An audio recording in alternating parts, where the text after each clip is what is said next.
오늘 주일 예배에 참석한 한 사람 한 사람에게 하나님께 주시는 은혜와 또 평화가 함께하기를 축복합니다. 하나님은 오늘 우리 예배를 통해서 순종하는 한 사람을 찾고 있습니다. 순종의 사람을 찾으셔서 필요한 모든 은혜를 부어줄 것입니다. 19세기 말 기독교 역사에 영향을 끼쳤던 선교사이자 설교가인 앤드류 머리가 있습니다. 그가 쓴 완전한 순종이라는 이 작은 책은 전 세계 사람들에게 많은 영향력을 주었습니다.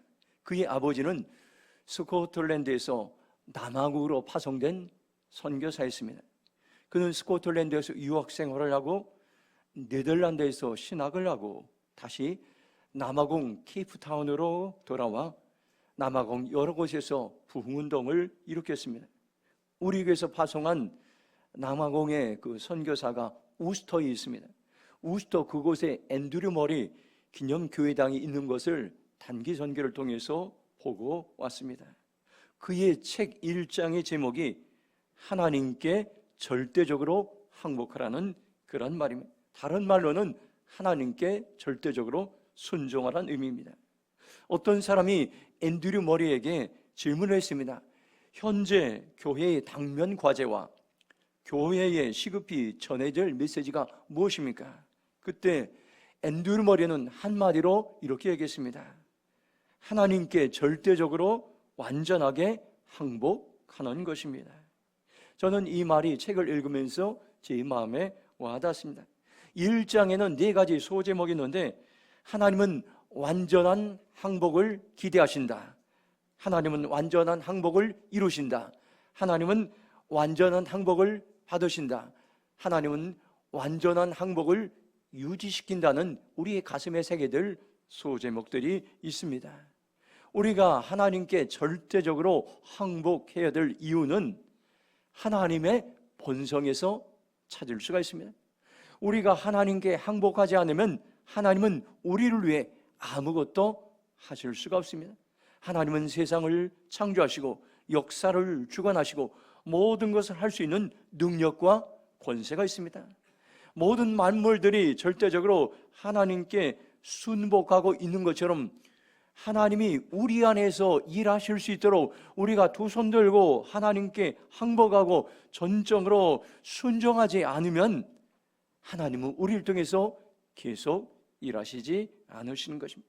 하나님은 지금도 완전한 항복을 이루어 가십니다. 우리의 의지와 힘으로 완전히 항복하는 삶이 아니라 하나님은 우리에게 마음의 소원을 주신다 이렇게 말씀하고 있습니다.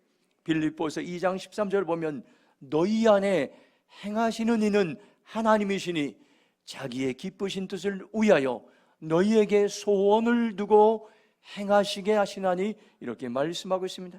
현대인 성경으로 보면 하나님은 자기의 선한 목적에 따라 여러분이 자발적으로 행동하도록 여러분 안에서 일하십니다 이렇게 말씀하고 있습니다.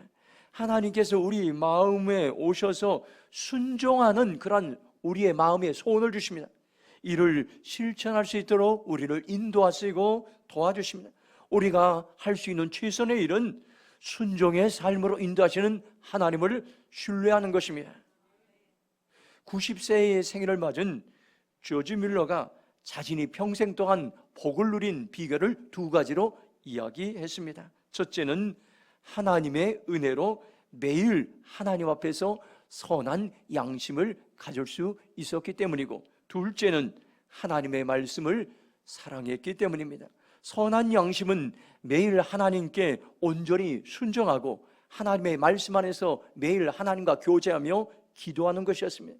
이것이 바로 완전한 순종의 삶이었습니다.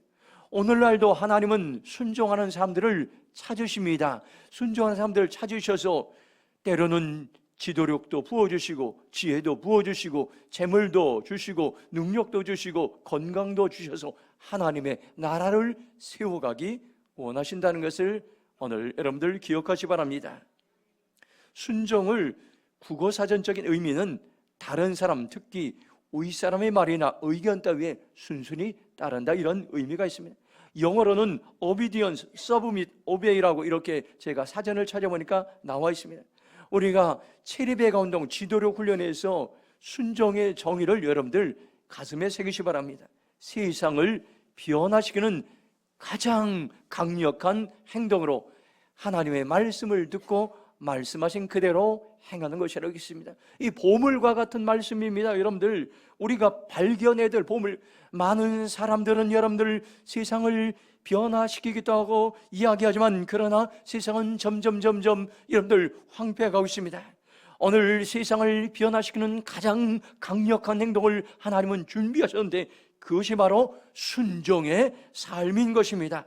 순종은 여러분들 복잡하지 않습니다. 단순합니다. 하나님의 말씀을 듣고 말씀하신 그대로 행하는 것입니다.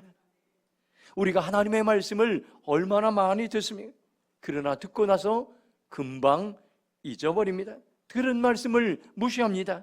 들은 말씀을 불순종으로 반응합니다. 우리는 내가 가지고 있는 생각, 가치관, 철학이 너무 견고할 때가 있습니다.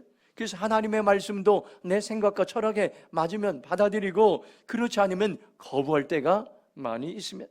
그러면 우리는 세상을 변화시키는 가장 강력한 무기를 사용할 수 없고, 이 무기는 녹슬고 방치하는 결과를 낳게 됩니다.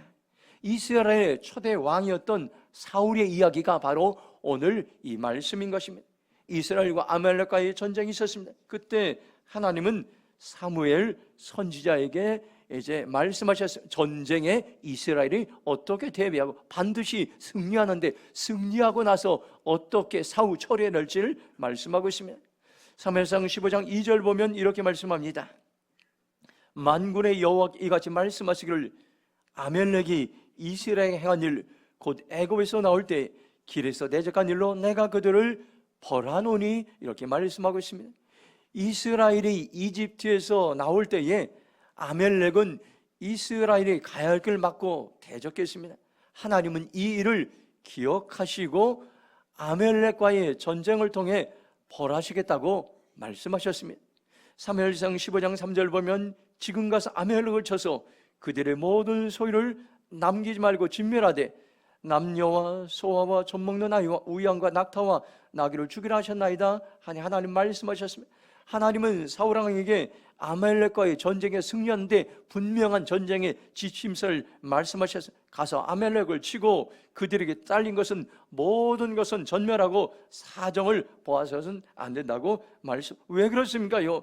이스라엘 백성들이 이제 아멜렉의 그 죄의 영향에서 완전히 자유하길 하나님 원하셨습니다. 이런 배경 속에서 오늘 말씀이 이제 계속해서 들려주겠습니다. 오늘 말씀을 보면 사울왕은 전쟁에 승리했지만 하나님의 말씀에 온전히 순종하지 않았습니다. 하나님의 말씀은 들었지만 말씀하신 그대로 행하지 않았습니다. 한번 17절 말씀 같이 읽도록 하겠습니다. 함께 읽겠습니다. 사무엘이 이르되 왕이 스스로 작게 여길 그때에 이스라엘 지파의 머리가 되지 아니하셨나이까? 여호와께서 왕에게 기름을 부어 이스라엘 왕을 삼으시고. 아멘. 사무엘은 사울에게 얘기합니다. 임금님이 자신이 보기에도 스스로 하찮은 사람이라고 생각했을 그 초라한 그 시절에 하나님께서는 사울에게 기름을 부어서 이스라엘의 초대 왕으로 이제 세우셨어요. 그래서 모든 지파의 어른이 되고 리더가 된 것입니다. 그런데 사울이 처음에 왕으로 세워졌을 때의 모습을, 초심을 점점 사울은 잃어가고 있었습니다. 왕이 스스로 작게 여길 그때에, 이 말을 제가 다른 성경 번역본을 보니까 당신이 자신을 보잘것없는 존재로 여기고 있을 때, 또 다른 성경을 보니까 임금님이 스스로를 하찮은 사람이라고 생각하시던 그 무렵에 이렇게 했습니다. 영어 성경으로 보니까 You were once more in your own eyes, 이렇게 네가 자신의 눈으로 스스로를 작다고 여기던 시절, 이렇게 말씀해요.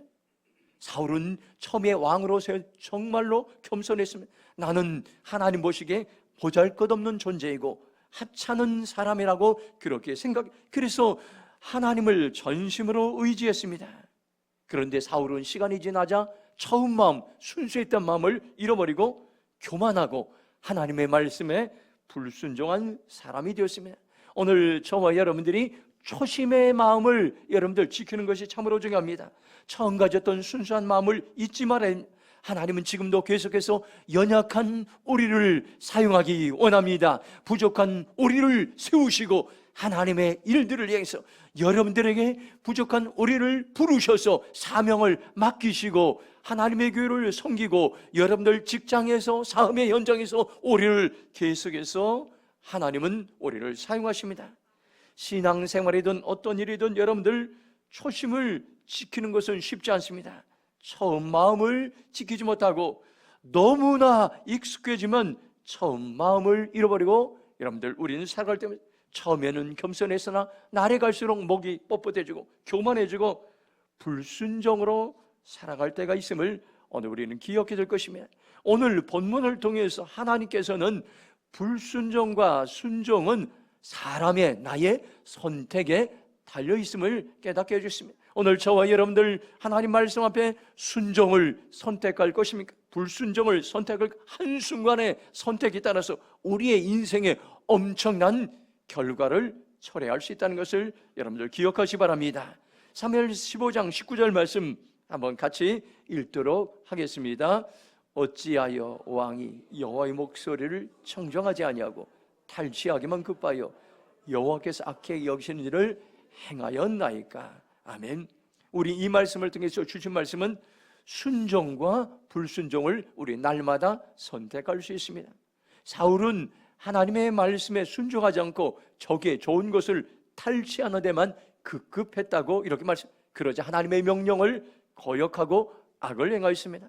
사무엘상 15장 19절을 세번역 성경으로 보면 그런데 어찌하여 주님께 순종하지 아니하고 약탈하는 데만 마음을 쏟으면서 주님께서 보신 앞에서 악한 일을 하셨습니까? 이렇게 책망하고 있습니다.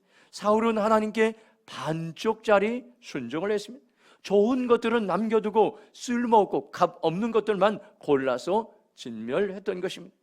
사무엘 15장 9절을 세번역 성경으로 보면 그러나 사울과 그의 군대는 아각뿐만 아니라 양떼와 소떼 가운데서도 가장 좋은 것들과 가장 기름진 짐승들과 어린 양들과 좋은 것들은 무엇이든지 모두 아깝게 여겨 진멸하지 않고 다만 쓸모없고 값없는 것들만 골라서 진멸하였다고 이렇게 말씀하고 있습니다.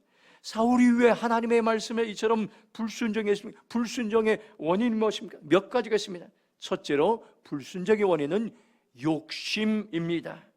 사울은 전쟁에 승리하고 그리고 기름지고 좋은 양들과 소들이 눈에 아른거리기 시작했습니다. 그 순간 욕심이 그의 마음을 사로잡았습니다. 19절에 탈취하기만 급하여, 이 말은 열정적인 욕심을 가졌다, 이런 본문의 의미가 있습니다. 욕심에 이제 사로잡힌 것입니다. 이것을 열정적인 욕심을 해요. 욕심의 눈이 뒤집어졌습니다. 욕심에 사로잡힌 사울의 모습을 봅니다. 욕심에 사로잡히면 어떤 일들이 우리에게 일어납니까요? 야고보서 1장 15절 보면 욕심이 잉태한 즉 죄를 낳고 죄가 장성한 즉 사망을 낳느니라, 이렇게 말씀하고 있습니다. 야고보서 1장 15절 세 번째 성경 보면 욕심이 잉태하면 죄를 낳고 죄가 자라면 죽음을 낳습니다, 이렇게 말씀하고 있습니다. 인간적인 불순종은 여러분들 욕심에서 시작됩니다. 그런데 과도한 욕심이 시작되는데 이러한 열정적인 욕심은 반드시 죄를 낳고 죄가 자라면 여러분들 죽음이 찾아오는데, 여기에 죽음은 육체적인 죽음도 상징하지만 영적인 하나님을 떠나는 죽음도 상징적으로 말씀하고 있습니다. 왜 우리가 여러분들 한 달에 한 번 나의 가장 소중한 물건을 남에게 나눠주는 플로잉 나눔주의를 합니까요? 욕심을 컨트롤할 수 있는 훈련을 하는 것입니다. 내가 가진 물건을 남에게 줄 때 쉽지는 않습니다. 그러나 하나님은 나의 것을 필요로 하는 다른 사람들에게 나누어 주기 원하십니다. 교회 옥상에 가면은 상추가 굉장히 잘 자랐습니다. 오이도 4그루 심었는데 열매들이 이제 잘 맺혀지고, 토마토도 화분에 많이 심었습니다. 그런데 여러분들, 제가 만일 상추를 심어서 이제 무공해로 잘 키웠는데 우리 가정만 먹고 남에게 주지 않았다면은 많이 따먹지 못하고 상처는 금방 자라서 꽃이 피고 이제 얼마 있지 않아서 그것을 다 버리게 될 것입니다. 그런 건데 사람들과 나누어 먹으니까 얼마나 좋습니까? 여러분들 나눌 때의 기쁨이 있습니다. 오이도 마찬가지로 오이도 이제 4그루 심었는데 계속해서 열매가 맺혀지고 있습니다. 옥상에 토마토도 있어요. 여러분들 혹시 내가 오이를 먹고 싶다, 무공의 오이를 먹고 싶다, 무공의 토마토를 먹고 싶다 하시는 분들은 그냥 여러분들 집으로 따가지 마시고 그 옥상에 올라가셔서 따 드시고 또 옥상 감상하시기 바랍니다. 옥상에는 지금 수국도 엄청 잘 피어 있고 여러분들 많은 좋은 볼거리 많습니다. 여러분들 이렇게 나눌 때에 우리에게는 기쁨이 넘치고 소망이 넘친다는 것을 여러분들 기억하시 바랍니다. 둘째로 불순종의 원인은 인간의 정욕인 것입니다. 우리가 순종의 삶을 살아가는데 가장 큰 유혹은 바로 정욕입니다. 우리가 어떤 일을 결정할 때 인간적인 생각이 우리의 바른 결정을 방해합니다. 정욕을 국어사전적 의미는 마음속에서 일어나는 여러 가지 욕구다 이렇게 말씀하고 있습니다. 요한일서 2장 16절 보면 이는 세상에 있는 모든 것이 육신의 정욕과 안목의 정욕과 이생의 자랑이니 다 아버지께로 온 것이 아니요 세상으로부터 온 것이라고 말씀하고 있습니다. 요한일서 2장 16절 세번역 성경을 보면 세상에 있는 모든 것 곧 육체의 욕망과 눈의 욕망과 세상 살림살이에 대한 자랑은 모두 하늘 아버지에서 온 것이 아니라 세상에서 온 것이기 때문에 이렇게 말씀하고 있습니다. 정욕은 육체에서 이제 생기고 눈으로 보는 것 생기고 세상 살림살이를 자랑하는 것으로 생기다 말씀하고 있습니다. 살다 보면 우리는 여러 가지를 선택할 수, 직장을 옮길 때나 직장을 선택할 때가 있습니다. 결혼을 할 때 배우자를 선택해야 합니다. 그때 선택의 기준이 무엇입니까? 돈을 많이 주는 것입니까? 배우자의 외모나 학력이나 이런 직장입니까? 이런 것들은 육신의 정욕으로 바라보는 것입니다. 하나님의 눈으로 바라보면 선택의 기준이 달라집니다. 이 직장은 나의 비전을 이룰 것인가? 나의 배우자는 믿음의 가정을 이루며 하나님께 주신 그 사명을 감당할 참으로 좋은 배필인가? 이런 보는 눈이 우리는 다르게 됩니다.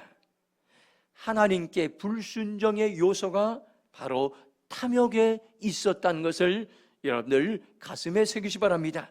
우리가 탐욕을 극복하면 바른 선택을 할 수 있고 하나님의 말씀에 순종할 수 있습니다. 또 하나의 불순종의 원인은 바로 인간의 교만인 것입니다.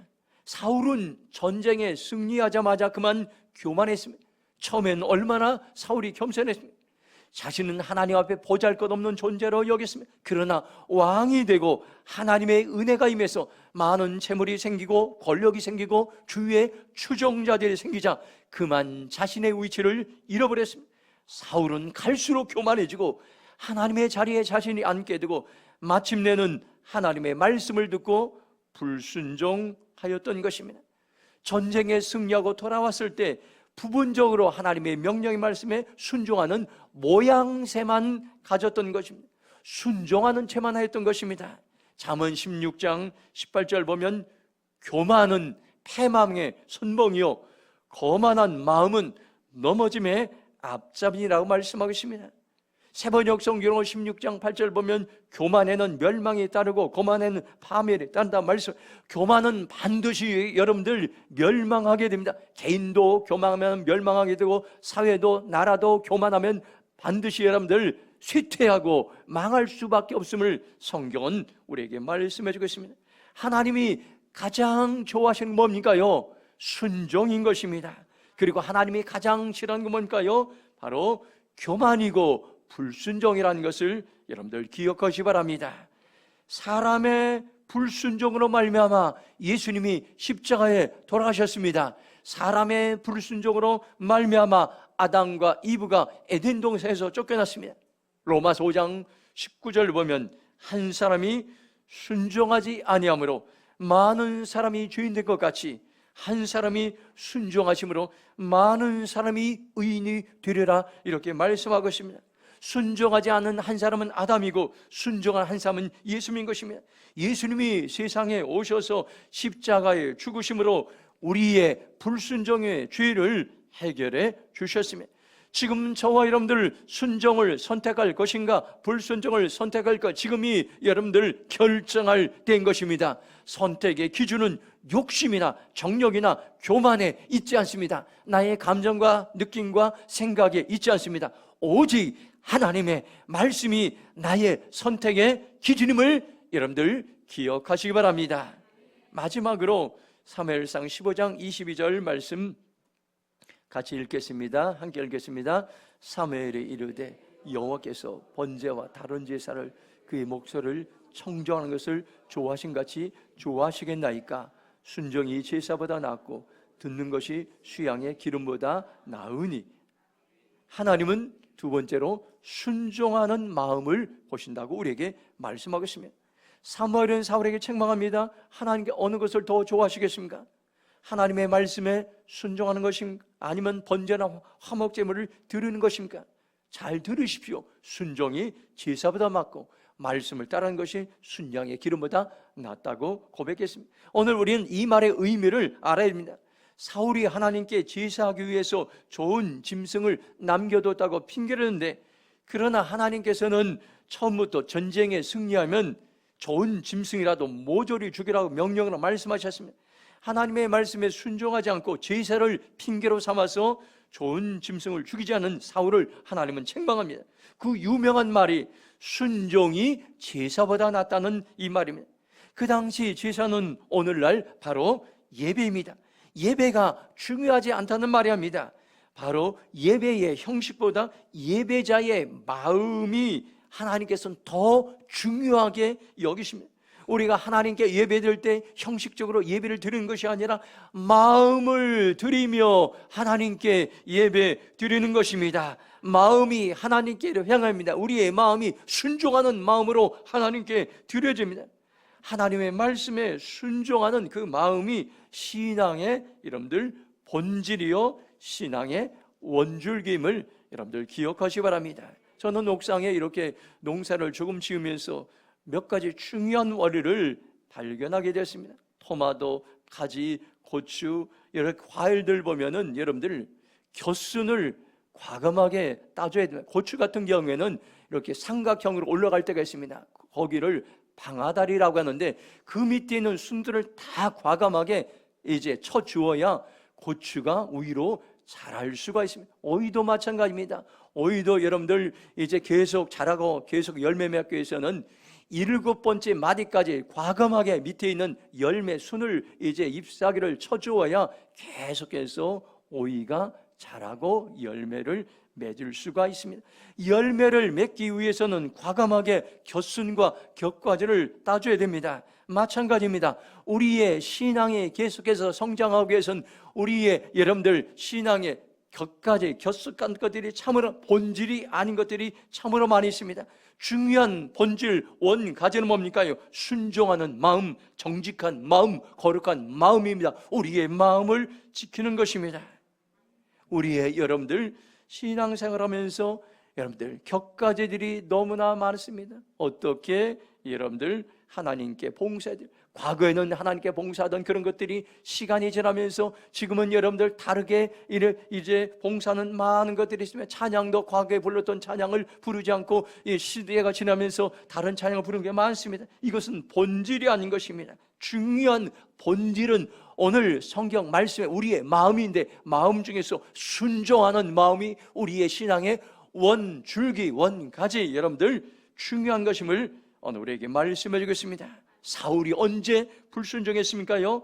돈이 생기고 사람이 생기고 조직이, 이것은 곁가지 결순입니다. 우리의 삶에 중요한 것은 아닙니다. 이것은 우리에게 기쁨을 주지만은, 그러나 이것이 우리의 삶을 지탱하는 줄기가 아니라는 것을 여러분, 이것이 바로 곁가지입니다. 그런데 이런 곁가지를 과감하게 치지 않으면은 여러분들 우리의 삶에 불순종의 삶을 살아갈 수밖에 없음을 오늘 우리에게 말씀드리겠습니다. 사울은 불순종의 결과 하나님께 버림을 받게 되고, 하나님께 순종하는 하나님의 마음에 합한 다윗이 또다시 역사에 등장하게 됩니다. 새로운 역사가 순종과 불순종을 통해서 시작됩니다. 순종은 바로 역사의 새로운 분기점이 된다는 것을 오늘 우리에게 말씀해 주겠습니다. 여러분, 우리가 때때로 살아가다가 사람들이 나에게 이해 안 되는 일을 시키고 무리한 일을 시킬 때가 있습니다.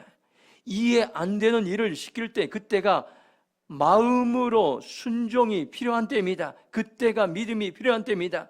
그때가 순종 훈련을 하는 자리로 나갈 때입니다.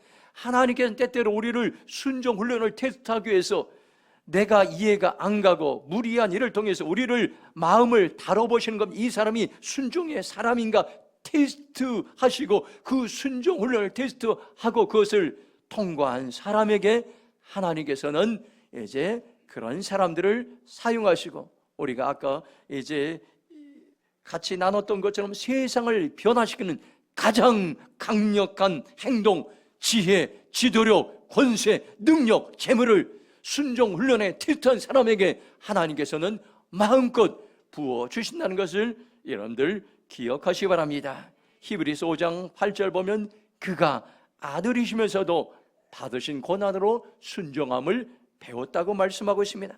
예수님은 하나님의 아들이시면서도 고난을 통해서 순종을 배우셨습니다. 우리가 고난당할 때, 힘들고 어려울 때에 순종을 배울 기회입니다. 순종을 훈련할 기회라는 것을 여러분들 기억하시기 바랍니다. 히브리서 5장 9절 보면 온전하게 되셨은즉 자기에게 순종하는 모든 자에게 영원한 구원의 근원이 되시고, 이렇게 말씀하고 있습니다. 예수님은 순종 훈련을 통해서 온전하셨고 모든 순종하는 사람들에게 모델이, 샘플이 되셨다고 오늘 우리에게 말씀하고 있습니다. 오늘 말씀도 여러분들 기억하시기 바랍니다. 순종은 바로 우리의 선택에 달려 있습니다. 순종을 선택할 것인가, 불순종을 선택할 것인가, 지금이 결단할 때인 것입니다. 하나님은 순종하고자 하는 마음을 귀하게 여기시고, 순종하는 사람들을 통해서 세상을 변화시키는 가장 강력한 행동들을 하나님께서는 행동을 할 수 있도록 하나님께서 이제 부어주신데, 바로 이 순종은 하나님의 말씀을 듣고 말씀하신 그대로 행하는 것입니다. 지금도 계속해서 가장 어려운 때에 우린 여러분들 우리의 힘으로 살아갈 수 없는 수많은 재앙과 재난의 시대 속에서도 하나님은 여전히 이 땅 가운데 우리에게 말씀하고 있습니다. 그 말씀을 들으면 소망이 있습니다. 그 말씀을 듣고 행할 때에 여러분을 순종의 사람들에게 하나님 계속해서 은혜를 부어주신다는 것을 여러분들 기억하시고, 주님, 제가 하나님이 찾으시는 순종의 사람으로 살아가겠습니다 결단하는 복된 삶이 되길 주님의 이름으로 축원합니다.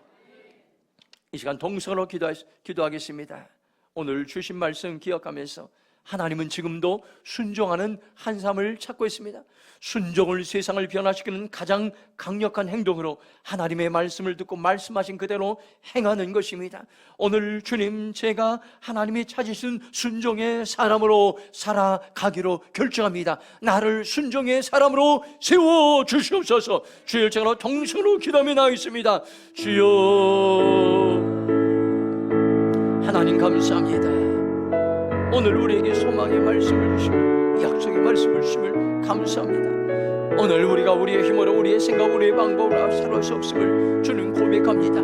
우리에게 아버지 하나님, 하나님의 말씀을 듣고 말씀하신 그대로 순종하는 그런 삶을 살아갈 수 있도록 성령님 도우시고, 성령님 역사하시고, 성령님 기름 부어주시오. 순종의 사람들이여 일어날지어다. 순종의 사람들이여 일어날지어다. 하나님의 말씀을 듣고 순종하는 하나님의 백성들이여 일어날지어다. 하나님의 백성들이여 일어날지어다. 하나님의 백성들이여 일어날지어다. 주여, 우리에게 순종의 영을 부어주시옵소서. 하나님 감사합니다. 오늘 우리에게 하나님의 말씀을 들려주시고 그 말씀을 듣고 순종하는 하나님의 백성 찾으실 때, 주님, 제가 순종의 사람으로 살아오기로 결정합니다 고백하며 결단하는 귀한 믿음의 성도들 기억하시고 축복하시고, 순종하는 한 삶 한 삶을 통해서 세상을 변화시키는 가장 강력한 지도력, 지혜, 권세와 능력을 부어 주시옵소서. 감사하며 축복하며 예수님의 이름으로 기도합니다.